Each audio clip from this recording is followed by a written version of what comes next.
ช้านี้ที่มอนอ่างเกตนะครับตอนนี้เวลา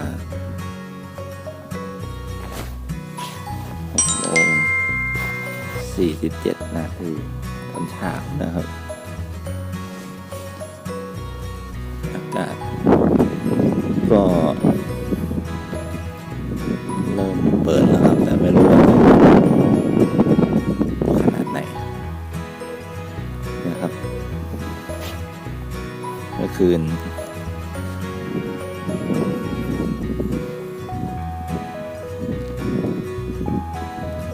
หมอกลงจัดเปียกหมดเลยนี่แคมป์ของเราแค่นี้ครับเต็นท์อะไรพวกนี้ก็หลบเข้าไปเฉยๆลมแรงมาก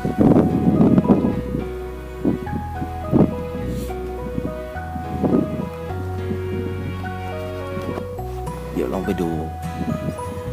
วิวอื่นก่อนอย่างเงี้ยครับเนี่ยอันนี้ก็เป็นจุดชมวิวของมอนังเกียรติเนี่ยแต่ตอนนี้มันแทบไม่เห็นอะไรเลย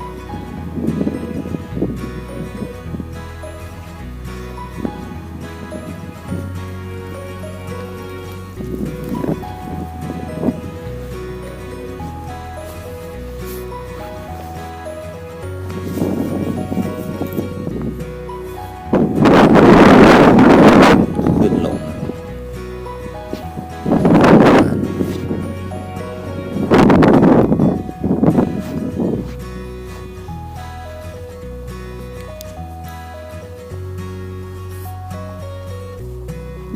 ไอ้ฉายส่องเห็นแค่เนี้ย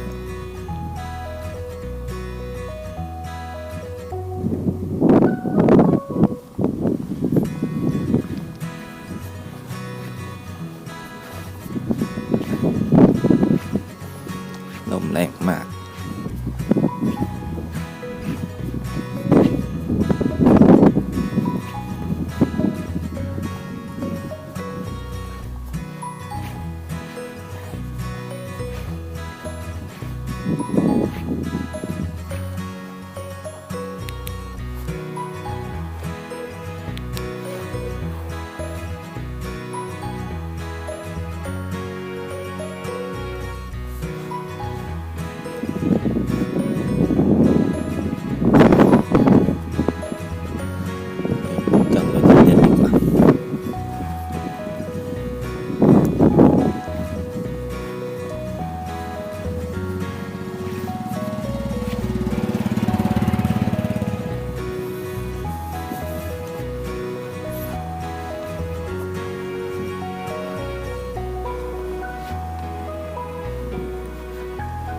เช้านี้จะทำข้าวต้มกินกัน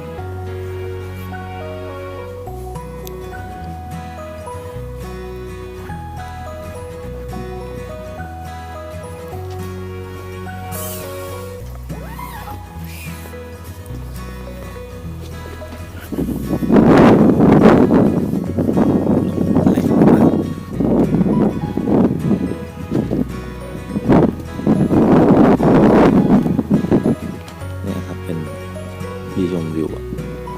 ปกติตรงนี้จะเห็นวิวเต็มเลยข้างล่างตอนนี้ไม่เห็นอะไรเลย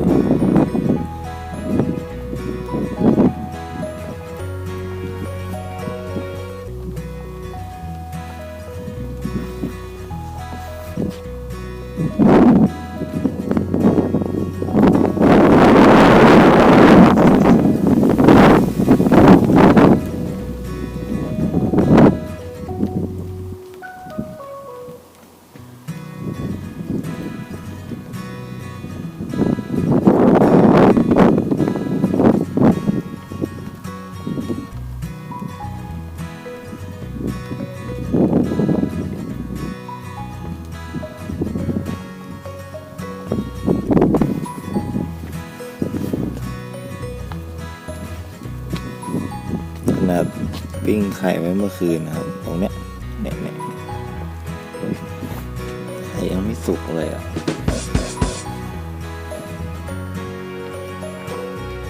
ค้างลงลงอีก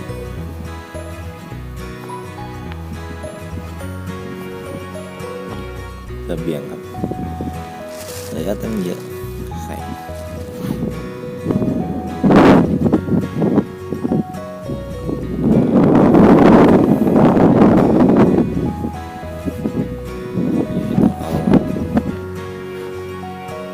ติดคุมไว้ครับค้างแรงนะเงินเขาเต็มหมด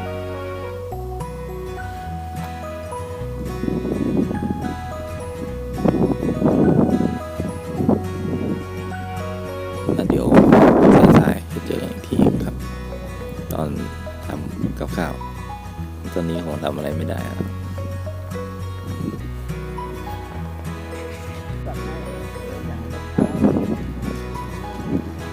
เริ่มตั้งกับข้าวกันแล้วครับวันนี้มีข้าวต้มน้ำกาแฟต้มหมูกุ้งก็ยังอยู่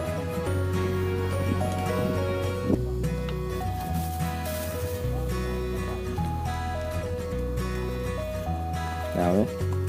หนาวอ่ะไปใส่เสื้ออีกตัวหนึ่งไปเลยไปดิจะได้หลุดไปแล้วหรือเปล่า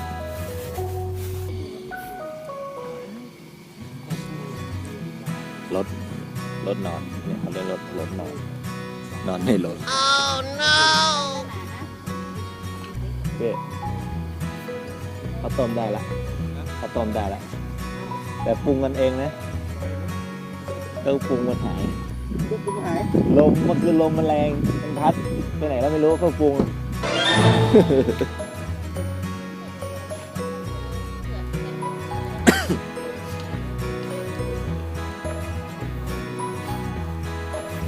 เตรียมแผ่กระทะ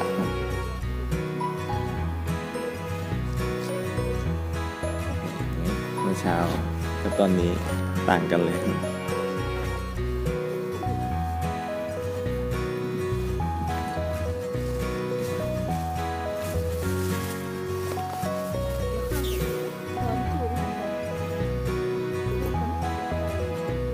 มีเนี่ยเอาป่ะ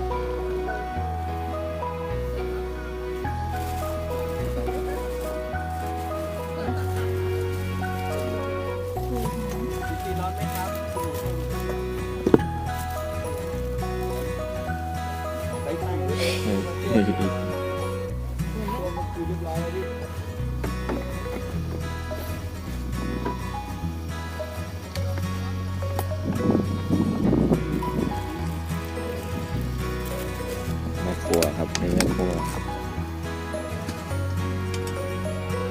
หลวนกุ้ง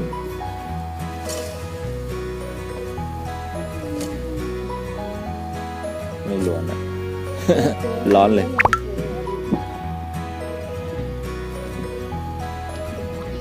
อะไรครับยังฟังตรงนี้กันเลยอ๋อเจอแล้วครับเนยอยู่ในถัง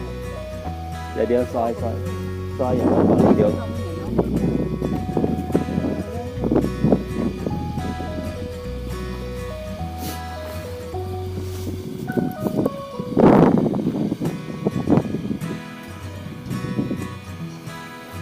ไม่หนาว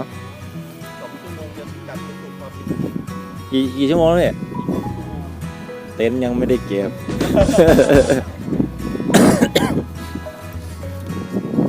ตอนเก็บพี่ว่าเก็บง่ายนะมันเปียกนะก็มุนไปกับบ้าน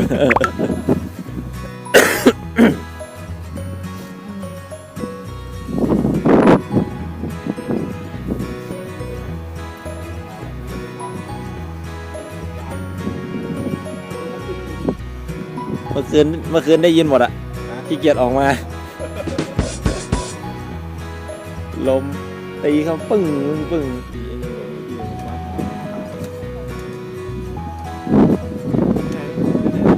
แฟ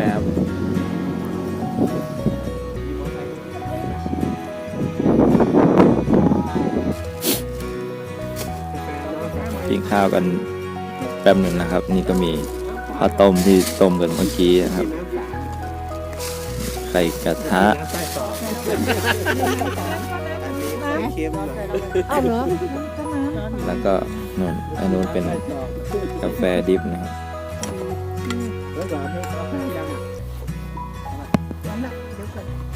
แล้วก็อีหมูจุ่มเมื่อคืน ผักต้มเนี่ยถ้า ยังมีอยู่ ฮะ เคยกับบ้านแล้วมันจะ เจออย่างทิ้งต้องชิมเนี่ย เขากินไปแล้วห้วย น้องเหรอ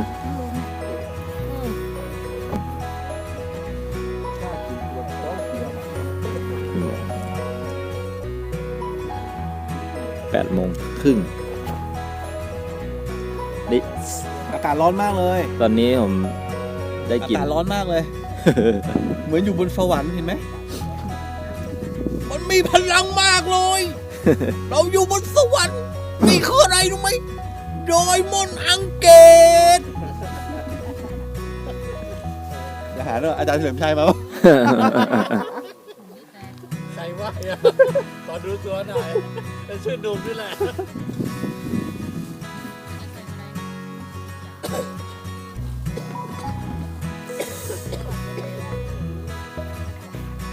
ที่อยู่ทั้งปีนี่น่าจะอยู่ไม่ไหว ไม่ได้ต้องเป็นบ้าน อยู่เป็นช่วงฤดูนะ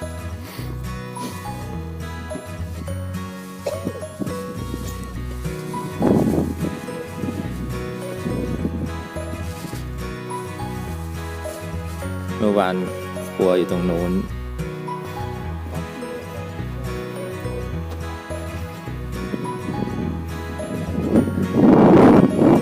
ตอนนี้ย้ายไปนู่นลมแรง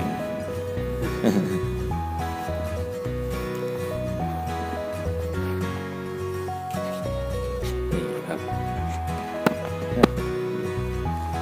นี่เมื่อวานก็อยู่กันที่นี่นะครับตอนนี้ขึ้นมาเราจอดที่นี่ก่อนเราไปเข้าห้องน้ำกันอันนี้เดี๋ยวกลับไปที่เต็นท์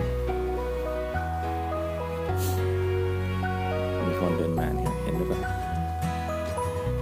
แอบไม่เห็นนะ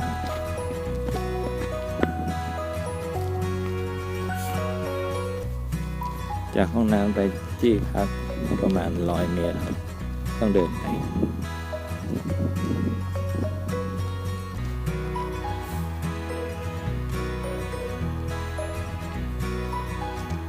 อากาศตอนนี้ก็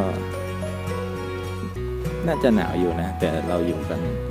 สักพักละมันก็เลยชินไม่เห็นนะทางข้างหน้าไม่เห็นนะ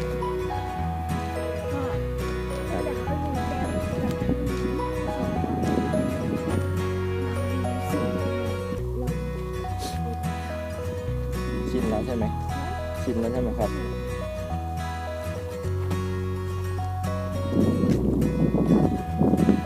ลมแรงหรือเปล่า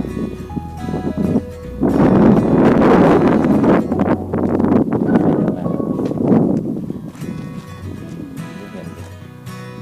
มืดไปหมดได้ยินแต่เสียงฮะใช่มีเสียงเด็กคุยมีรูปอยู่ข้างหน้าตร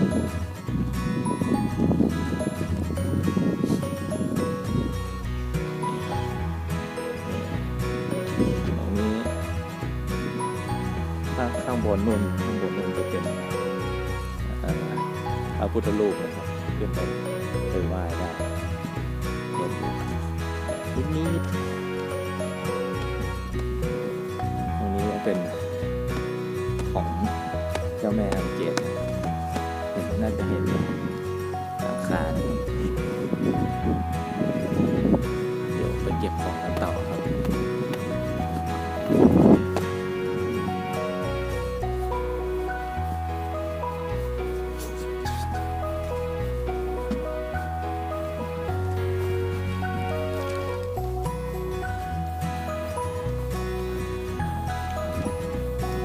เดี๋ยวไปเก็บของกันต่อครับ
ค์ กดแชร์ กด Subscribe